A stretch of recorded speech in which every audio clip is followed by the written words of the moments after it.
I Hrvatska ima svoje adute. Goste bi u našu zemlju svakako mogli privući prizori koje ćete uskoro vidjeti. Mladi avanturist i vodič u pustolovnom turizmu Marko Kovač u kajaku je obišao 57 svjetionika u Dalmaciji.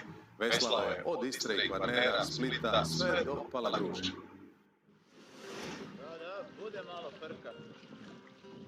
Nije baš svejedno. 30-godišnji Marko Kovač za sebe kaže da je purger u Splitu. Magistar geografije prije 4 godine počeo je pripremati svoju ekspediciju.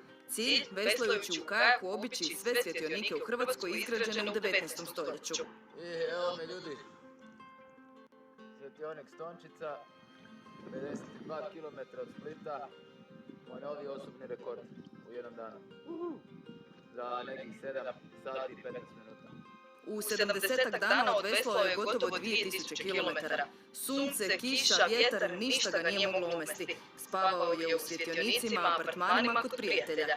Veslati po otvorenom moru je jedan poprilično jak izazov. To je, ajmo reći, viša razina nekakvog znanja i vještina u morskom kajakarenju. Kad se veslao recimo do Palagruže, to je trajalo 7 sati i 15 minuta, ali od toga vam je 5 sati doslovno, koliko god grubo zvuči, poprilično dosadno i jednolično i jednostavno samo veslate i jedini motiv za veslanjem je da dođete što bliže tom kopnu.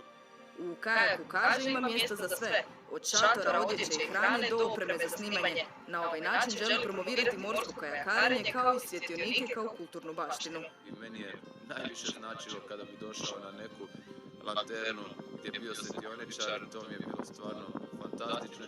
Marko je plan svega što je snimio tijekom ovog pothvata napraviti dokumentarac ili izložbu. Ideja za daljnje putovanje mu kaže ne nedostaje.